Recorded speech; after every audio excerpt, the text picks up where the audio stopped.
ہاں جی، بات ہماری یہاں پہنچی کہ رسول اللہ صلی اللہ علیہ وسلم کا ادب اور احترام. نہیں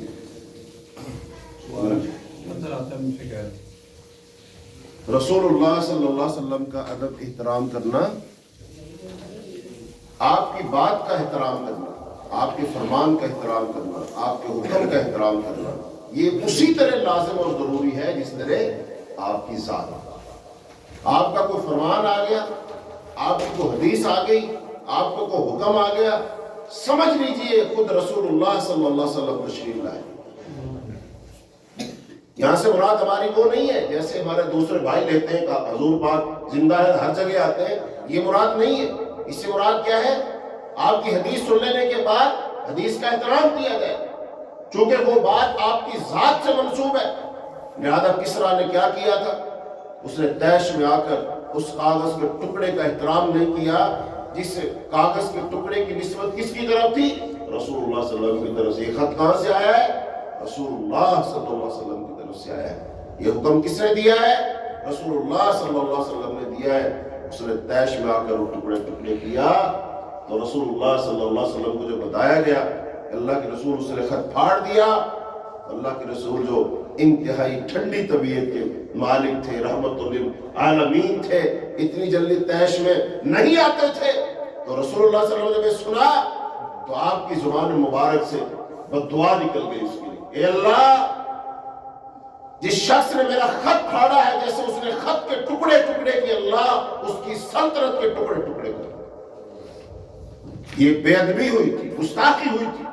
لہذا اس خط کے ٹکڑے کرنے والے کی سلطنت کی اللہ نے ٹکڑے ٹکڑے کر دیے، اس کو عبرت کا نشان بنا دیا، وہ قتل کر دیا گیا اور اس کا ملک تباہ ہو گیا. اور بالآخر اللہ نے وہ مسلمانوں کو دے دیے. مسلمانوں نے فتح کے جھنڈے گاڑ دیے. وقت پتہ یہ چلا کہ حضور پاک کے خط کا احترام نہ کیا گیا. حالانکہ خط میں کوئی بات تھی نا، تحریر تھی، پیغام تھا. تو آج ہمارے سامنے جو ہزاروں احادیث پیش کی جاتی ہیں، رسول اللہ صلی اللہ علیہ وسلم کی سیرت اور سنت پیش کی جاتی ہے، کیا ہم اس کا ادب کرتے ہیں؟ کیا ہم اس کا احترام کرتے ہیں؟ کیا ہم اس کو مانتے ہیں؟ کیا ہم اس کے سامنے اپنے سر کو جھکاتے ہیں؟ کیا ہم اپنی خواہشات کو بدلتے ہیں؟ کیا ہم اپنی تمنا اور آرزو کو بدلتے ہیں؟ یا ہم حدیث سننے کے بعد ویسے کے ویسے ہی رہتے ہیں، بات نہیں مانتے؟ تو میرے عزیزوں، میرے بھائیوں، جو رسول اللہ صلی اللہ علیہ وسلم کی بات کو نہ مانے در حقیقت وہ حضور کی ذات کا احترام بھی نہیں کرتا ہے. تو بہرحال ان آیات کے اندر یہ 3-4 باتیں ہیں. تو آیات کا ترجمہ پیش کرتے ہیں. پچھلی دفعہ پچھلے درس میں بھی ان آیات کو پڑھا گیا تھا. فرمایا اللہ تعالیٰ نے، یا ایھا الذین آمنو، اے لوگو جو ایمان لائے ہو، لا تقدموا بین یدی اللہ ورسولہ، تم اللہ اور اس کے رسول سے آگے نہ بڑھو. واتقوا اللہ، اور تم اللہ سے ڈر جاؤ. ان اللہ سمیع علیم، یقیناً اللہ سب کچھ سننے والا، سب کچھ جاننے والا ہے.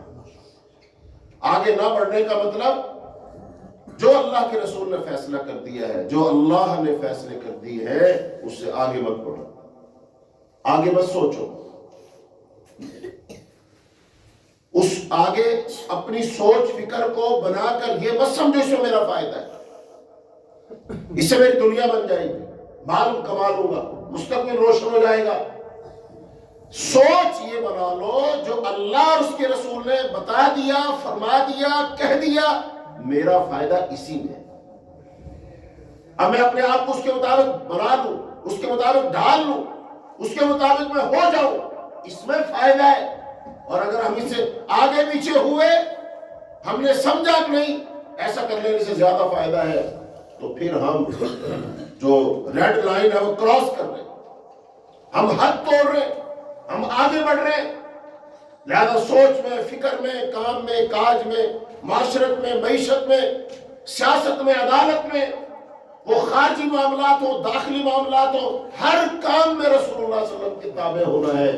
جو تابع ہو جائے گا وہ ادب احترام کر رہا ہے، اور جو شخص تابع نہیں ہوتا وہ ادب احترام نہیں کر رہا.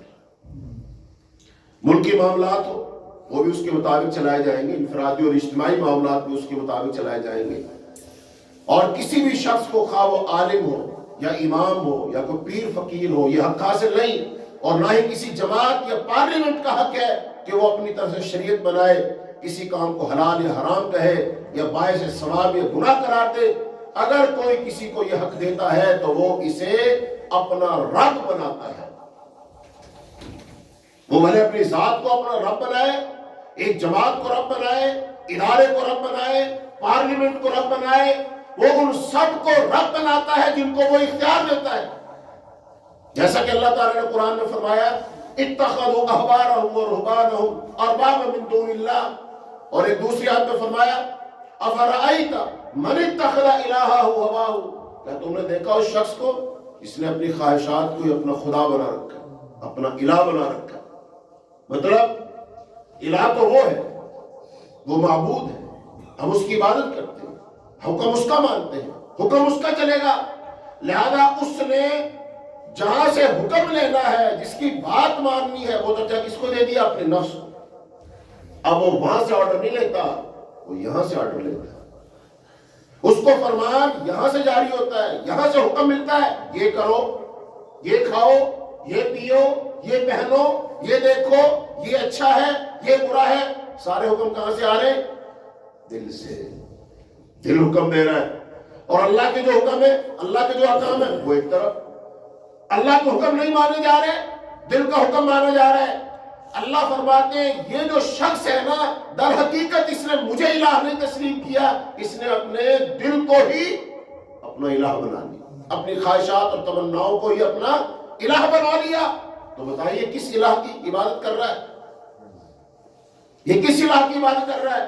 اور یہ اللہ کے حکم میں اپنی خواہشات کو شامل کر کے اللہ کی حاکمیت کو چیلنج کرنا ہے۔ یہ چھوٹی بات نہیں بھائیو، اس بات کو جو شخص بھی سنے دھیان سے سمجھ لے۔ حکم کس کا ہے؟ لہ الخلق والامر ان الحکم الا للہ۔ حکم کس کا ہے؟ اللہ کا۔ مرضی کس کی ہے؟ اللہ کی۔ لہذا اللہ کا حکم ہے، اللہ کا حکم چلے گا، لیکن اللہ کے حکم کے مقابلہ میں ایک اور حکم لے آنا، وہ جماعت کا ہے، وہ برادری کا ہے، وہ اپنے نفس کا ہے، وہ پارلیمنٹ کا ہے۔ کوئی حکم لاؤ جو اللہ کے حکم کے مقابلہ میں حکم لایا، یہ اللہ کی حاکمیت میں شریک بنانا ہے۔ اس کو کہتے ہیں الشرک فی الحاکمیہ، اللہ کی حاکمیت میں شرک کرنا۔ لہذا یہ کیسے پسندیدہ ہو سکتا ہے؟ لیکن ان معاملات کو شاید ہم سمجھتے نہیں، اس لیے ہم بڑی آسانی سے یہ کر لیتے۔ نہیں بھائی، اللہ پاک نے فرمایا اتخذوا احبارهم ورهبانهم اربابا من دون اللہ۔ یہ جو یہود و نصارہ تھے، انہوں نے کیا کیا تھا؟ اپنے احبار اور رہبان، مذہبی پیشواؤں کو رب بنا لیا۔ رب بنانے کا مطلب کیا ہے؟ ایک صحابی، وہ یہودی تھے، انہوں نے اللہ کے رسول سے کہا جی آیت میں یہ کہا گیا کہ ہم نے اپنے مذہبی پیشواؤں کو رب بنا لے۔ ہم نے تو رب نہیں بنایا، ہم نے تو رب نہیں بنایا۔ آپ نے فرمایا اچھا یہ بتاؤ، تمہارے جو وہ رہنما تھے، مذہبی پیشوا تھے، جس چیز کو وہ حلال قرار دے دیتے، کیا تم اس کو حلال نہیں مانتے؟ جس چیز کو وہ حرام قرار دیتے تھے، کیا تم اس کو حرام نہیں مانتے؟ مطلب یہ ایک تو ہے اللہ تعالیٰ حلال اور حرام کا فیصلہ کرے، اس میں تو کوئی شک ہی نہیں۔ اللہ تعالیٰ ایک چیز کو حلال کہے اور تمہارے علماء کہیں یہ حرام ہے، تو اللہ کے حکم کے مقابلہ حکم آ گیا نا۔ اللہ فرما رہے یہ حلال ہے، وہ کہہ رہے حرام ہے۔ ایسے ہمارے ہاں بہت، یہاں بھی ہوتا ہے ایسے، ایک بندہ سردیوں کا موسم ہے، ننگے پاؤں پھرتا ہے، ننگے پاؤں پھر رہا ہے وہ، اور یہ اس کی بڑی کرامت سمجھی آتی ہے۔ اور وہ کیا کہتا ہے میں نے جوتا نہیں پہننا، ساری زندگی جوتا نہیں پہننا، میں نے ساری زندگی جوتا ہی نہیں پہننا میں نے۔ کیوں نہیں؟ بس یہ میں نے فیصلہ کیا۔ تیرے فیصلے کی کیا حیثیت ہے؟ یعنی اس نے اپنے اوپر جوتا پہننا کیا کر لیا؟ حرام کر لیا۔ حالانکہ ہر ذی شعور بندہ کہہ رہا ہے سردی بہت زیادہ ہے بھائی، جوتا پہن لو، ٹھنڈ لگ جائے گی، بیمار ہو جاؤ گے۔ کہتے نہیں۔ ایک بندہ کہتا ہے کہ میں نے اپنے جسم پر قمیص نہیں پہننا،